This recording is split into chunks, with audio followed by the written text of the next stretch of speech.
বৃষ্টিতে সরবরাহ কমার অজুহাতে পাবনার বাজারে বেড়েছে সব ধরনের সবজির দাম।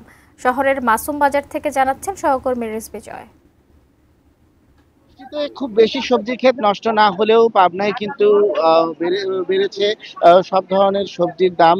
এর পাশাপাশি ভরা বর্ষায় মাছের বাজারেও খুব একটা স্বস্তি নেই। আমরা কিছুক্ষণ ধরেই কিন্তু এই বাজারের বিভিন্ন জিনিসপত্রের দামের খোঁজ নিচ্ছিলাম। তাতে যতটুকু জানতে পেরেছি সবজির বাজার বিশেষ করে সব ধরনের সবজি 40 থেকে 50 টাকার মধ্যে। বিশেষ করে বেগুন 40 টাকা, ঝিঙা 40 টাকা, পটল 40 থেকে 50 টাকা, কচু বিক্রি হচ্ছে 50 থেকে 60 টাকা।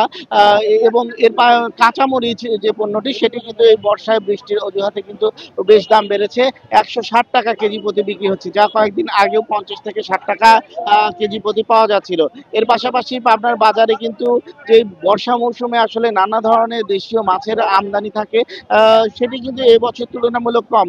চাষের মাছ সরবরাহ থাকলেও যে দেশীয় মাছের খুব বেশি সরবরাহ নেই। এই কারণে আসলে মাছের বাজারের দাম কিন্তু যে আগের মতোই রয়েছে। তবে বর্ষা মৌসুমে মাছের দাম কিছুটা কম থাকার কথা, সেটি কিন্তু পাচ্ছে না বলে জানিয়েছেন ক্রেতারা। সামনে আরো বেশি বৃষ্টি হয় বা বন্যার প্রভাব তৈরি হয়, তাহলে এই সবজির দাম আরো বেশি বাড়তে পারে বলে মনে করছেন সংশ্লিষ্টরা। এই ছিল আমার কাছে আপনার বাজারের হাল হকিকত।